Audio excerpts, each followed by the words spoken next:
الحمد للہ رب العالمین والصلاة والسلام علی سید الانبیاء واشرف الانبیاء وخاتم الانبیاء والمرسلین اما بعد فاعوذ باللہ من الشیطان الرجیم بسم اللہ الرحمن الرحیم لقد جاءكم رسول من أنفسكم عزيز عليه ما عنتم حريص عليكم بالمؤمنين رؤوف رحيم. قال الله تعالى في مقام آخر إن الله وملائكته يصلون على النبي يا أيها الذين آمنوا صلوا عليه وسلموا تسليما. الصلاة والسلام عليك يا سيدي يا رسول الله، الصلاة والسلام عليك يا سيدي يا حبيب الله، الصلاة والسلام عليك يا سيدي يا نبي الله، وعلى آلك وأصحابك يا سيدي يا نور الله. سبحان الله. يا رسول الله انظر حالنا، يا حبيب الله اسمع قالنا، إننا في بحر هم مغرق خذ يدينا سهل لنا أشكالنا. رب اشرح لي صدري ويسر لي أمري واحلل عقدة من لساني يفقهوا قولي. حمد و صلات کے بعد میرے عزیز دوستو،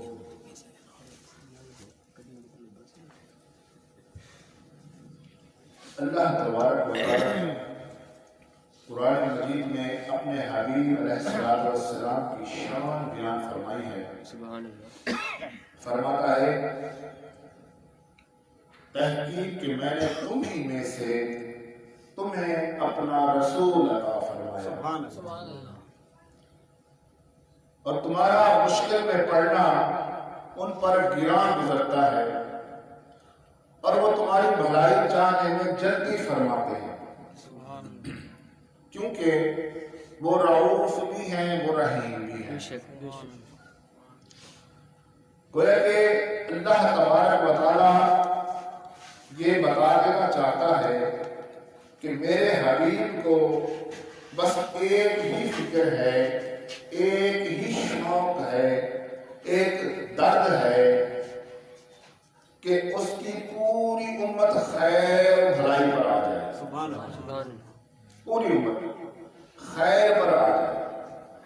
یہ میرے آقا علیہ السلام کا شوق آخر دم تک سلامت رہا اور آپ نے یہ شوق پوری دنیا میں پھیلایا. آپ کا یہ شوق آپ کے ذریعے سے صحابہ کرام علیہ رضوان تک اور اس کے بعد میں آنے والے اولیاء الزام تک پہنچا اور آج تک اللہ والوں کے سینوں میں امت کا درد موجود ہے کہ وہ خیر پر آ جائے. سبحان اللہ. سبحان اللہ. میرے دوستوں، جب ایک امیدوار کسی ایم پی یا ایم این اے کا امیدوار کسی الیکشن میں کھڑا ہوتا ہے اس کو جیت کی فکر ہوتی ہے، حالانکہ اس کو یہ بھی امید نہیں ہوتی کہ اسمبلی 5 سال پورے کرے گی یا نہیں کرے گی، لیکن اپنی جیت کے لیے وہ صبح شام تک دوڑ کرتا ہے. ہر اس جگہ جاتا ہے جہاں سے اس کو زیادہ ووٹ ملنے کی امید ہو. اگر کوئی گھر اس کو لگتا ہے کہ اس کو اس جگہ سے ووٹ نہیں دیے جائیں گے تو وہ اس گھر کے کسی ایسے تعلق دار کو ڈھونڈتا ہے. جیسے اگر کسی کی بیٹی یہاں سے کئی میلوں دور بیاہی گئی ہو اور اس کو پتا ہو کہ اس کی بیٹی اگر باپ کو سفارش کر دے تو یہ اس کا سارا ووٹ میری طرف ہو جائے گا، تو وہ وہاں سے ووٹ کے لیے اپنی جیت کی فکر میں وہاں سے روانہ ہوتا ہے، چاہے وہ ہندوستان میں ہو، چاہے وہ پاکستان میں ہو، جہاں بھی ہو، یا سندھ میں ہو، ہند میں ہو، تو وہ جہاں جاتا ہے اور کہتا ہے کہ اپنے باپ سے کہو کہ ووٹ مجھے دے. اسی فکر اور تگ و دو میں اس کی آنکھیں سوکھ جاتی ہیں اس کا ووٹر، اس کا سپورٹر، وہ صبح و شام اس فکر میں لگ جاتے ہیں کہ کسی طرح اس امیدوار کو جتوایا جائے۔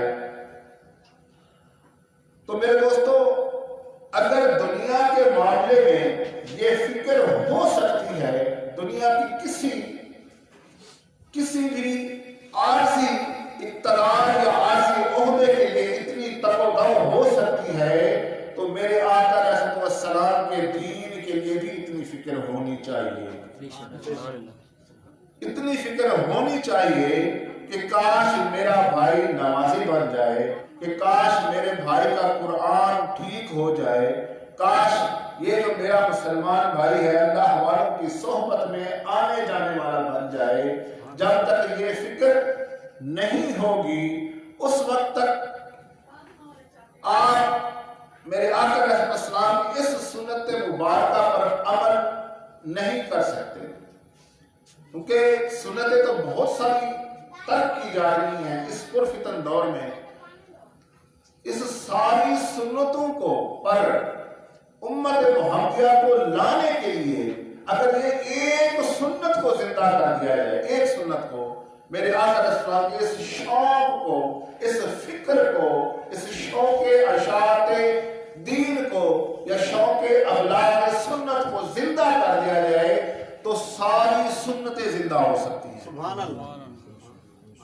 کیونکہ اگر آپ کے اندر ایک یہ شوق پیدا ہو گیا، آپ اس فکر میں لگ گئے کہ میں خود اپنی اصلاح بھی کروں گا اور اپنے کسی مسلمان بھائی کی اصلاح کی بھی کوشش کروں گا، آپ اس فکر میں لگ گئے اور اس کو اللہ والوں کی محفل میں لے آئے، اس اللہ والوں کی محفل میں اس نے آنا جانا شروع کر دیا، اللہ والوں کی صحبت میں بیٹھنے سے، اللہ رسول کی باتیں سننے سے وہ سنتوں کا پابند ہو گیا، 5 وقت نماز پڑھنے لگ گیا، سرکار کے طریقے کے مطابق اٹھنا بیٹھنا کھانا پینا شروع کر دیا۔ آپ نے تو ایک کوشش کی تھی، فکر کی تھی کہ میرا مسلمان بھائی اللہ والے کی محفل میں آ جائے، تبلیغ کی تھی، اللہ رسول کی بات سنائی تھی، لیکن آپ کی اس فکر کے بدلے میں وہ سرکار کے طریقے پر چل کر ساری سنتوں پر عمل کرنے والا بن گیا۔ تو میرے آقا کے فرمان کے مطابق آپ نے فرمایا کہ تمہاری کوشش سے اگر ایک بھی بندہ ٹھیک ہو گیا تو یہ تمہارے لیے دنیا و ما فیہا سے بہتر ہے۔ سبحان اللہ، سبحان اللہ، ماشاءاللہ۔ دنیا یا اس میں جو بھی چیز ہے اس سے بہتر ہے کہ تم ایک بندے کی دنیا میں اصلاح کر لو۔ اللہ والے صحابہ کرام دیکھیں جب خطبہ حجۃ الوداع ہوا تو وہاں سے میرے آقا علیہ السلام نے جب خطبہ حجۃ الوداع دیا، 1,24,000 کو بھی صحابہ کرام تھے، تو دین مکمل ہو گیا۔ میرے آقا نے فرمایا میں نے دین مکمل کر دیا ہے، الیوم اکملت لکم دینکم، آج دین مکمل ہو گیا ہے، میں نے سارا دین تم تک پہنچا دیا ہے، اب یہ تمہاری ذمہ داری ہے کہ اسے دنیا کے کونے کونے میں پہنچاؤ۔ تو صحابہ کرام اس کے بعد ٹھہرے نہیں، وہاں سے روانہ ہو گئے۔ عرب سرزمین عرب کہاں پہ ہے اور پاکستان دیکھیں کہاں پہ ہے، ترکی کہاں پہ ہے، شام کہاں پہ ہے، وہاں سے سفر کرتے کرتے دنیا کے ہر کونے میں صحابہ کرام علیہ رضوان پہنچے، کیونکہ ان کو یہ فکر راحت ہو گئی تھی، یہ فکر پڑ گئی تھی کہ سرکار علیہ السلام کا دین، یہ دین اسلام جو اللہ کا بہترین دین ہے، اللہ کا پسندیدہ دین ہے، اس کو دنیا کے کونے کونے میں پہنچا دیا جائے۔ آج ہم جو مسلمان ہیں، ہم نے پیدا ہوتے ہی مسلمان گھرانے میں آنکھ کھولی، یہ ہم صحابہ کرام اور اولیاء اعظام کے مرہون منت ہیں، اگر وہ یہاں تک نہ پہنچتے تو ہم پیدائشی مسلمان کیسے بنتے؟ اللہ نہ کرے کہ ہماری جو پیدائش پتہ نہیں کس مذہب کے گھر میں پیدا ہو، کس مذہب کے گھر میں ہماری آنکھ کھلتی اور ہمارا انجام کیا ہوتا۔ تو جس فکر کے ساتھ صحابہ کرام روانہ ہوئے ہیں، آج اس فکر کی ضرورت ہے کہ جو مسلمان بدعملی کا شکار ہو گئے ہیں، جو اللہ والوں کے راستے سے ہٹ گئے ہیں، ان کو اللہ والوں کی طرف لے کر آنا ہے۔ آج اس کے لیے ہم نے تیار ہونا ہے، ذہنی طور پر بھی، مالی طور پر بھی، اپنی پوری جسمانی اور ذہنی قوتوں کو اس پر لگا دینا ہے۔ دیکھیں یہ جو دلدل ہوتی ہے نا، دلدل، اس میں انسان جتنا نکلنے کی کوشش کرتا ہے اتنا ہی زیادہ اندر دھنستا چلا جاتا ہے۔ یہ جو گناہوں کی دلدل ہے یہ بھی اسی طرح سے ہے۔ گناہوں کی دلدل میں جو ہمارے مسلمان بھائی پھنسے ہوئے ہیں وہ نکلنے کی کوشش کرتے بھی ہیں تو شیطان اور نفس ان کو زیادہ اندر دھکیل دیتا ہے۔ ان کو ایک سہارے کی ضرورت ہوتی ہے، جیسے دلدل میں پھنسے ہوئے آدمی کو ایک سہارا چاہیے کہ اوپر سے کوئی بندہ اس کو سہارا دے، کھینچ لے۔ جب تک کھینچ نہ لے اس وقت تک وہ نہیں بچ سکتا۔ اسی طرح اس گناہوں کی دلدل میں پھنسے ہوئے اس آدمی کو آپ کے سہارے کی ضرورت ہے۔ اور بہت سے اللہ والوں سے پیار کرنے والے تیار بیٹھے ہیں کہ کوئی آئے ہمارے پاس، ہمیں بتائے اور ہم اس گناہوں کی دلدل سے نکل کر نیکی کے راستے پر چل پڑیں۔ تیار بیٹھے ہیں ذہنی طور پر، ایسے محسوس ہوتا ہے کہ وہ کنارے پر بیٹھے ہیں، بس آپ نے تھوڑی سی کوشش کرنی ہے اور اس کو اس راستے پر لے کر آنا ہے۔ اور آج سے عہد کریں کہ انشاءاللہ عز و جل میں کم از کم ایک بھائی کو ضرور اللہ والوں کی محفل میں لے کر آؤں گا۔ جب آپ لے کر آئیں گے، ہدایت دینا اللہ عز و جل کا کام ہے۔ کون سی جانے ایسی بات اس کے دل پر چوٹ کھا جائے اور سرکار کی سنتوں پر عمل کرنے والا اگر بن گیا تو ہماری دنیا بھی سمجھ جائے گی، ہماری آخرت بھی سمجھ جائے گی۔ تو میرے دوستو، میرے آقا علیہ السلام کا یہ شوق، یہ فکر، یہ سلامت رہا، طائف کی وادی ہو یا جنگ احد کا میدان ہو، جس میں میرے آقا علیہ السلام کو اتنی تکلیفیں دی گئیں۔ حضرت ابوبکر صدیق رضی اللہ تعالیٰ عنہ جیسے نرم دل صحابی، اور آپ بہت رحم دل تھے، بہت نرم مزاج تھے، آپ نے جب جنگ احد میں حضور علیہ السلام کو تکلیف میں دیکھا، آپ کے دندان مبارک بھی شہید ہو گئے، آپ نے فرمایا، آپ نے عرض کی یا رسول اللہ ان کے لیے آج بد دعا کر دیں، آج کر دیں بد دعا ان کے لیے، آپ کو اتنی تکلیفیں دے رہی ہیں۔ طائف میں بھی تو حضرت جبرائیل علیہ السلام حاضر ہوئے تھے اور عرض کی یا رسول اللہ، اللہ تبارک و تعالیٰ فرما رہا ہے اگر آپ چاہیں تو ان طائف والوں نے جنہوں نے آپ کو تکلیف دی ہے، اس وادی میں رہنے والوں کو دو پہاڑوں کے درمیان ان کو مار دیا جائے، ان کو ختم کر دیں گے اگر آپ چاہیں تو۔ لیکن دونوں جگہوں پر میرے آقا علیہ السلام نے اس بات کو مد نظر رکھا کہ نہیں، میں رحمت للعالمین بن کر آیا ہوں، میں چاہتا ہوں کہ اس قوم میں سے میں ان کی اولادوں میں اسلام پر چلنے والے لوگوں کو دیکھ رہا ہوں۔ یہ بات ذہن میں تھی، آپ نے عذاب کی دعا نہیں مانگی، چاہے طائف کی وادی ہو چاہے احد کا میدان ہو۔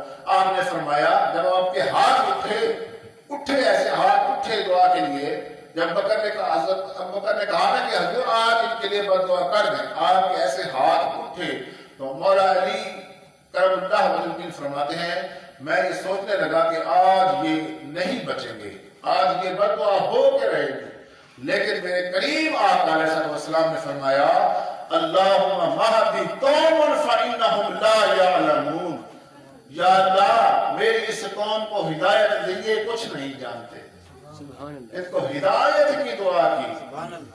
مقصد کہنے کا یہ ہے کہ آپ کا شوق، آپ کی یہ فکر کہ پوری میری امت خیر پر آ جائے، ایمان پر آ جائے، کسی بھی حالت میں ختم نہ ہو۔ تو یہ شوق جب صحابہ کرام میں آیا، جیسے دیکھیں سیدنا صدیق اکبر رضی اللہ عنہ تاجر تھے اور آپ کے ساتھ سیدنا عثمان غنی رضی اللہ تعالیٰ عنہ اور سیدنا حضرت عبد الرحمن بن عوف رضی اللہ تعالیٰ عنہ، یہ بھی تاجر تھے۔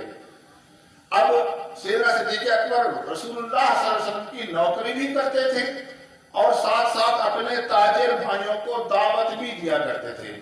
یہ حضرت عبد الرحمن بن عوف، حضرت عثمان غنی، یہ سیدنا صدیق اکبر کی کوشش سے دائرہ اسلام میں داخل ہوئے۔ آپ کی کوشش سے داخل ہوئے، صحابہ کرام ایسے نہیں بیٹھے رہے۔ آج ہم کیسے دعوت دیتے ہیں؟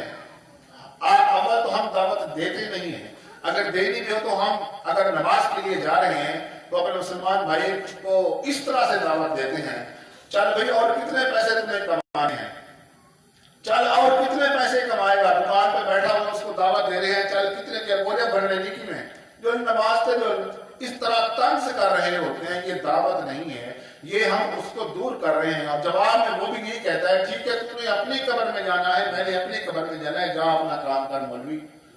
تو اس طرح کی یہ دعوت نہیں ہوتی۔ علماء فرماتے ہیں دعوت اس طرح دو جس طرح تم اپنے کام کے لیے دوست کو قائل کرتے ہو۔ کس طرح قائل کرتے ہو؟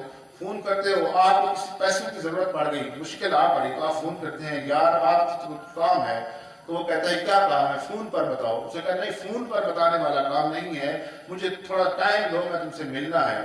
پھر وہ اس کے پاس جاتے ہو، اس کے ساتھ بیٹھ کر اپنا دکھڑا سناتے ہو، دکھڑا سناتے ہوئے تھوڑے سے چہرے پر ایسے آثار لے کر آتے ہو، دکھ تکلیف لے کر آتے ہو، وہ اس کا دل نرم ہوتا ہے، کہتے ہیں میرے دوست تکلیف میں ہے، مشکل میں ہے، تو اسے اپنا دکھڑا سنا کر کہتے ہو کہ یار مجھے اتنے پیسوں کی ضرورت ہے۔ پھر وعدہ کرتے ہو کہ میں فلاں ڈیٹ تک تمہیں دے دوں گا، وعدہ کر کے پھر اس سے پیسے مانگتے ہو، سارا بیک گراؤنڈ دے کر پھر اس سے پیسے مانگتے ہو تو وہ تمہیں پیسے دے دیتا ہے۔ اگر اس طریقے سے تم اپنے لیے تیار کر سکتے ہو، اپنے لیے قائل کر سکتے ہو اپنے دوست کو، تو رسول اللہ صلی اللہ علیہ وسلم کے لیے بھی قائل کر سکتے ہو۔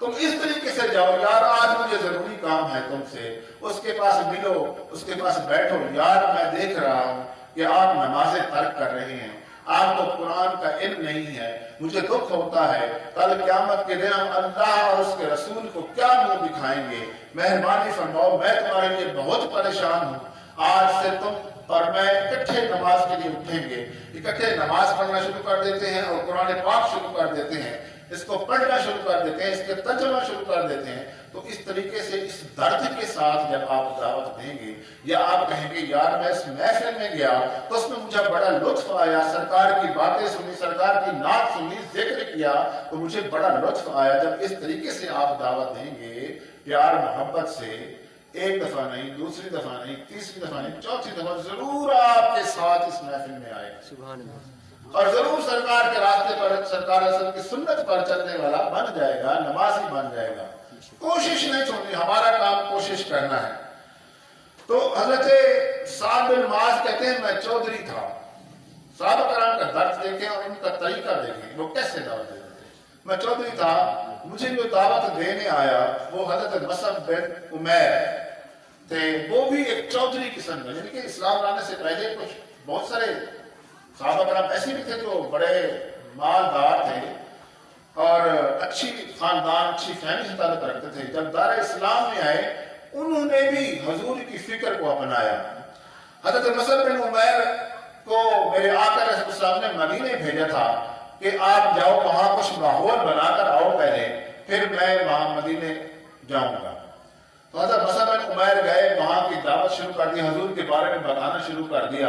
آپ کو یاد ہوگا کہ جب حضور ہجرت کر کے مدینے پہنچے تو مدینے والے آپ کے انتظار میں درختوں پر، کھجور کے درختوں پر سارے دن گزار دیتے تھے۔ اتنا ایسا ماحول حضرت مصعب بن عمیر نے بنا دیا۔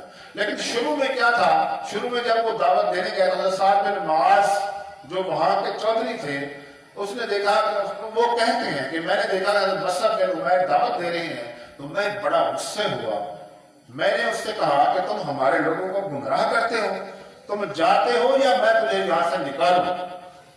تو میرے اس سرزنش کے باوجود، حالانکہ وہ اتنے مالی اور خاندانی لحاظ سے مضبوط انسان تھے، انہوں نے مجھے دیکھ کر مجھے مسکرانے لگے، میری اس بات کا کوئی وہ نہیں کیا، ریئیکشن نہیں لیا، بلکہ مسکرانے لگے۔ وہ شاعر کہتا ہے نا کہ جتن جتن تے ہر کوئی کھیڈے، جتن جتن تے ہر کوئی کھیڈے، تو ہارن کھیڈ فقیرا، جتن دا مول کوڑی پیدائی، ہارن دا مول ہیرا۔